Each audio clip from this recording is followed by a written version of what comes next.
তিনি বলে দিয়েছেন, এই তোমরা ঘাবড়িও না, তোমাদের উপরে এমন কোনো ইবাদত আমি চাপাই নাই যে জিনিসটা শুধু তোমাদের উপর দিলাম, এমন কোনো কষ্ট ইবাদত না যেটা তোমাদের পূর্বে আর কাউকে আমি দেই নাই।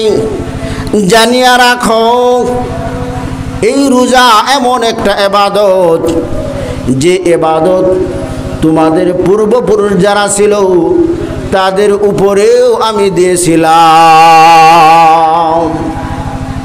আমাদের পূর্বপুরুষ যারা ছিল তাদের উপরেও কি ছিল? রোজার বিধান ছিল। কিন্তু কথা হলো, ওই সময় কিন্তু 30টা রোজা বা 29টা রোজা, মোট কথা 1 মাস রোজা ছিল না। আমরা যে এখন 1 মাস রোজা রাখি, কয় মাস? 1 মাস। এই এখন 1 মাস রাখা, এই বিধান, এই নিয়ম কে করেছেন? আল্লাহ। কেন করলেন? যে ব্যক্তি রোজা রাখবে, যে রোজা পালন করবে, সিয়াম পালন করবে, তার অন্তর পরিষ্কার পরিচ্ছন্ন হবে। তার অন্তর যদি গুনার দিকে ধাবিত হয়, এমন অন্তর হয়ে যায়, যদি ওই বান্দা নিয়মিত রোজা আদায় করে, তাহলে ওই বান্দার মন খারাপ কর্ম থেকে ফিরে ভালো কর্মের দিকে চলে আসবে। এই কথা কে বলেছেন? মহান রব্বুল আলামিন বলেছেন। কোন যুবক যখন বিবাহের বয়স হয়ে যায়, কিন্তু বিবাহ করার মতো তার সামর্থ্য নেই, যৌবন আছে, জীবন আছে, সুন্দর চেহারা আছে, কিন্তু আর্থিক অভাব রয়েছে, যার কারণে সে বিবাহ করার মতো অর্থ তার কাছে পুঁজি নেই, সংগ্রহ নেই। হাদিসে পাকে নবী সাল্লাল্লাহু আলাইহি ওয়াসাল্লাম বলেন, ও যুবকেরা, তোমরা যারা বিবাহের বয়স হয়ে গেছে তোমরা বিবাহ করে নাও, আর যাদের বিবাহ করার মতো সামর্থ্য নেই, অর্থ নেই, বিবিকে মোহর দেওয়ার মতো অর্থ তোমাদের কাছে নেই, তাদের খরপুষ দেওয়া অর্থাৎ খাওয়ান খোরাক দেওয়ার মতো, কাপড় চোপড় দেওয়ার মতো অবস্থায় তোমরা নাই, তোমাদের কাজ হলো তোমরা রোজা পালন করো। কি করবা? রোজা রাখবা। একজন মানুষ যদি অনাহারা থাকে, বলেন তো বাবাজিরা আমার, ভাইয়েরা আমার, একজন মানুষ 3 দিন যাবত অনাহার, কয়দিন? 1 দিন, 2 দিন, 3 দিন, 3 দিন যাবত তার জীবন এমনভাবে চলতেছে, সে কোনো দানা পানি খাইতে পারে না, তার কাছে নাই টাকা, নাই খাবার, নাই। ওই ব্যক্তির কাছে যদি কোনো সুন্দর একজন মহিলা, যুবতী মহিলাও তার কাছে আসে আর তাকে খারাপ কাজের জন্য প্রস্তাব দেয়, সে কি খারাপ কাজের দিকে যাবে নাকি খাবার তালাশ করবে? সে খাবার তালাশ করবে, কারণ এখন তার আর কি নাই। ওই মহিলা যতই সুন্দর হোক না কেন, 3 দিন যাবত অনাহার। কয়দিন? 3 দিন। এখন বলেন তো সে খারাপ কর্ম করবে নাকি খাবার চাইবে? এজন্য আল্লাহ পাক রব্বুল আলামিন বলেন, আমি তোমাদের উপর যে রোজা বিধান করলাম, তোমাদের উপর যে রোজা আমি ফরজ করে দিলাম, এইটা ফরজ করলাম এই জন্য যাতে তোমরা তাকওয়া অর্জন করতে পারো।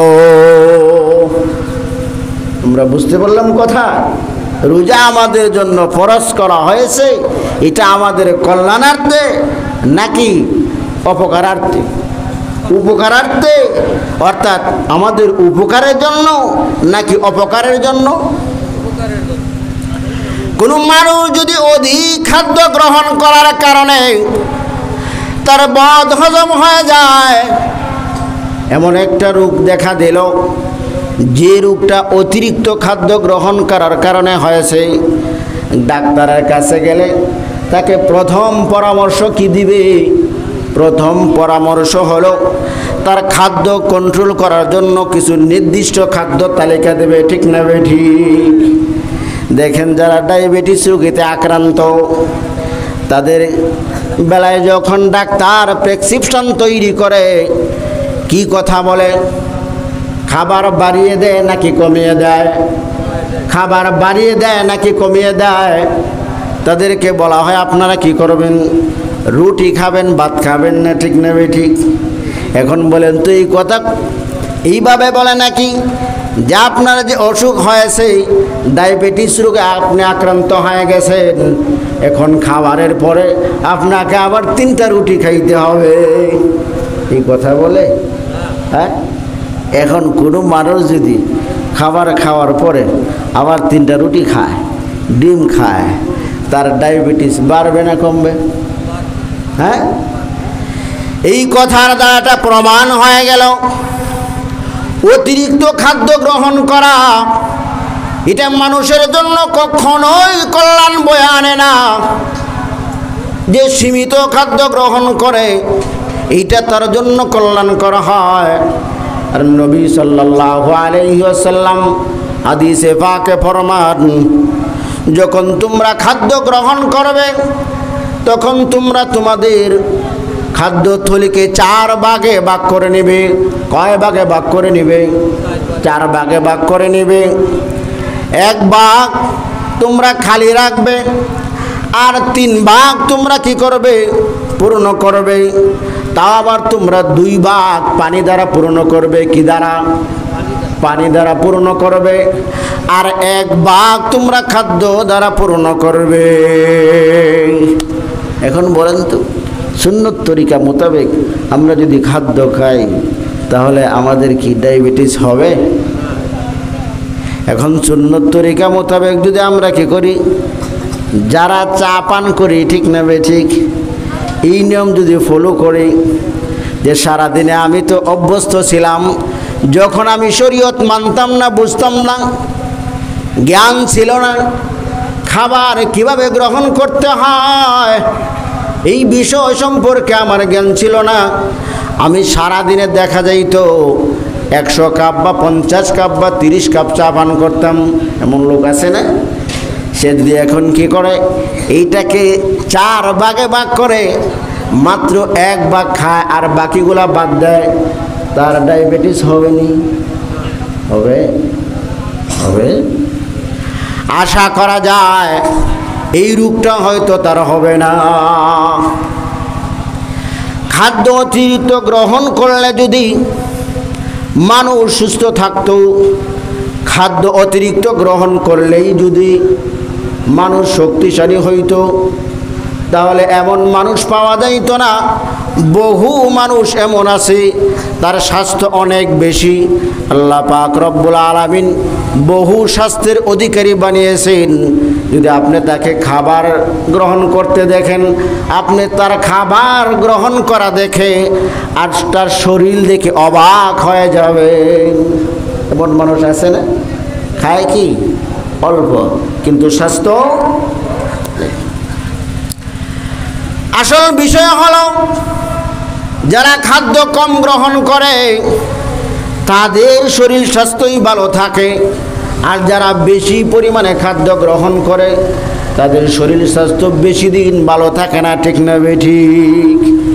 দেখবেন সমাজের মাঝে এখন হয়তো অনেকে ভুল বুঝবেন, সমাজে বহু মানুষ আছে যখন তাদের আর্থিক অবস্থা বৃদ্ধি পায়, সচ্ছলতা বৃদ্ধি পায়, তখন তাদের পাকঘরের অবস্থাও বৃদ্ধি পায়, ঠিক না ঠিক? আগে তরকারি পাক করতো মাত্র 1টা, তারপরে 2টা, তারপরে 3টা, তারপরে দেখা যায় 5, 6, 7, 10 পদের হয়, ঠিক না ঠিক? ওই সংসারে যারা কি করে খাবার গ্রহণ করে ওই সমস্ত লোকরাই কিন্তু বেশিরভাগ সময় দেখা যায় ডাক্তারখানায় সিরিয়াল ধরে, ঠিক না ঠিক? ডাক্তারখানার সিরিয়াল কারা ধরে? যারা গরিব মানুষ এরা বেশি ধরে। হ্যাঁ, যারা কম খায়, খাবার জোগাইতে পারে না, এরা বেশি ধরে নাকি যারা অর্ধেক খায় অর্ধেক ফালায় ওরা বেশি ধরে? এই তো বাস্তব প্রমাণ হয়ে গেল।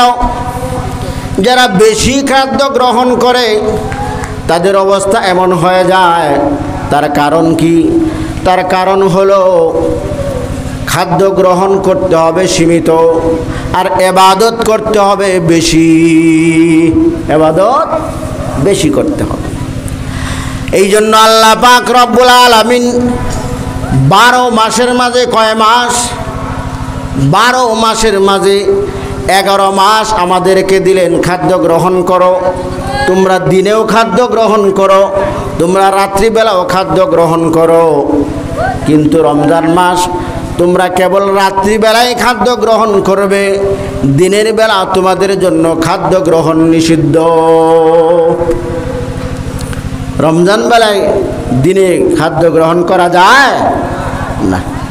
আর এই যে আমাদের জন্য খাদ্য গ্রহণকে আল্লাহ পাক রব্বুল আলামিন রোজা আর বিধান দিয়ে কি করলেন? নিষিদ্ধ করে দিলেন। বলেন তো এটা আমাদের উপকারের জন্যে নাকি অপকারের জন্যে? আমাদের উপকারের জন্যে। এখন কথা হলো রমজান মাস কোন মাস? যে মাসে আমাদের রোজা পালন করতে হবে ওই মাসটা কোন মাস? আল্লাহ পাক রব্বুল আলামিন সূরাতুল বাকারায় বলেন, শাহরু রমাদানাল্লাযী উনজিলা ফীহিল কুরআন হুদাল লিন-নাসি ওয়া বায়্যিনাতিন মিনাল হুদা ওয়াল ফুরকান। তোমরা রমজান মাসে আমি কোরআনকে অবতীর্ণ করেছি, মানুষের জন্য পথ প্রদর্শক হিসেবে আমি কোরআন অবতীর্ণ করলাম, মানুষের জন্য হেদায়েত হিসাবে পথ প্রদর্শক হিসেবে কোরআন নাজিল করলাম।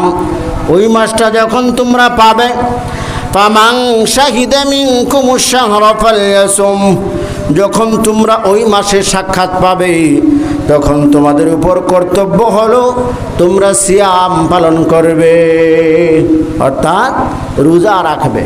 কোন মাসে রোজা রাখতে হবে? রমজান মাসে। রমজান মাসে কি হয়েছিল? কোরআন অবতীর্ণ হয়েছিল। এই জন্য আল্লাহ পাক রব্বুল আলামিন রমজান মাসের কি করলেন? ফজিলত বাড়িয়ে দিলেন। কোনো ব্যক্তি যখন রমজান মাসে একটা ফরজ ইবাদত করবে, কি ইবাদত? ফরজ ইবাদত করবে, আল্লাহ পাক রব্বুল আলামিন ওই বান্দা বান্দিকে যে ফরজ ইবাদত করলো তাকে 70টা ফরজ ইবাদত করার সমপরিমাণ সওয়াব দান করবেন। সুবহানাল্লাহ। আর যে ব্যক্তি, যে বান্দা বান্দি রমজান মাসে একটা নফল ইবাদত করবে, আল্লাহ পাক রব্বুল আলামিন ওই রমজান মাসের নফল ইবাদতটাকে এমনভাবে সওয়াব বৃদ্ধি করবেন যে রমজান মাসে নফল ইবাদত করলেও একটা ফরজ ইবাদত করলে যে পরিমাণ সওয়াব হয়, আল্লাহ পাক রব্বুল আলামিন রমজান মাসের উসিলায়, যেহেতু এই মাসে কোরআনুল কারীম অবতীর্ণ হয়েছে, এই নফল ইবাদতের সওয়াবকে আল্লাহ তাআলা ফরজের ইবাদতের সওয়াবের সমান করে দিবেন। সুবহানাল্লাহ। বুঝতে পারছি? রমজান মাসে এত ফজিলত কেন? এই রমজান মাসে আল্লাহ পাক রব্বুল আলামিন কি করেছেন? কোরআনুল কারীম অবতীর্ণ করেছেন। যাদের সামর্থ্য আছে, শক্তি আছে, তাদের কি করতে হবে? রোজা রাখতে হবে। কার বিধান? আল্লাহর বিধান। রোজা কে রেখেছে? শুধু আমরাই নাকি আমাদের পূর্বে যারা বাপদাদা ছিল তারাও? রোজা রাখলে আমাদের লাভ কি? রোজা রাখলে আমাদের তাকওয়া অর্জন হবে, আল্লাহ ভীতি অর্জন হবে, আমরা গুনাহ থেকে বাঁচতে পারবো, আর সওয়াবের দিকে বেশি বেশি ধাবিত হতে পারবো। আল্লাহ পাক রব্বুল আলামিন আমি যে কয়েকটা কথা বললাম রমজান মাস সম্পর্কে, রোজা সম্পর্কে, আমাদের সকলকে বোঝার এবং আমল করার তৌফিক দান করো। সকলে বলি আমিন।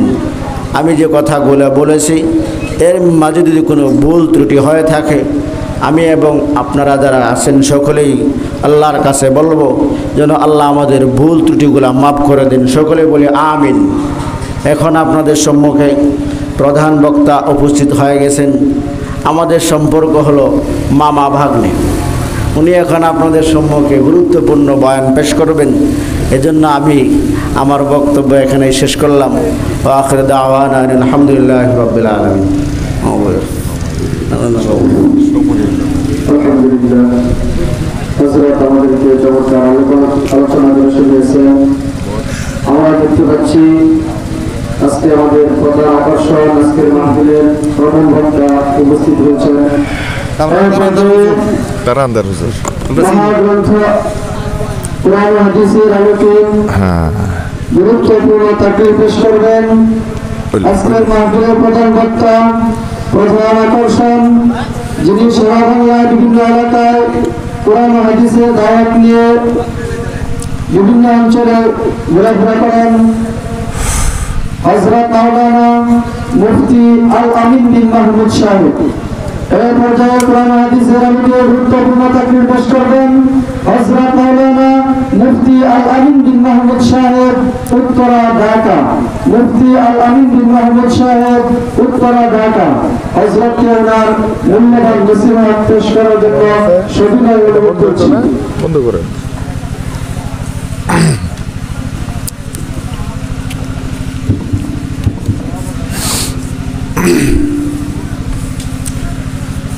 আসসালামু আলাইকুম ওয়া রাহমাতুল্লাহি ওয়া বারাকাতুহু। ভালো আছেন আপনারা সবাই? আপনারা যারা এখন পর্যন্ত কষ্ট করে বসে আছেন, রাত বাজে 11টা, আমি বিশ্বাস করি নিঃসন্দেহে আপনাদের সবার দিলে কোরআনের মহাব্বত আছে। আপনারা কি বলেন, আছে না নাই? কথা বলেন, আছে না নাই? কোরআনের জন্য যদি একটু কষ্ট করতে হয়, আপনারা করতে রাজি আছেন না নাই? আপনি করে ইনশাল্লাহর স্বাস্থ্য মনের বেশি ভালো না, আপনারা তো ঘুমাইছেন। এই কোরআনের জন্য কষ্ট করতে রাজি আছেন?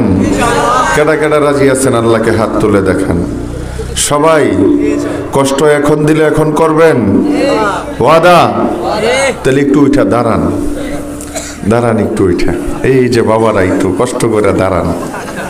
সবাই একবারে আমার কাছে এসে বসেন, একদম কাছে।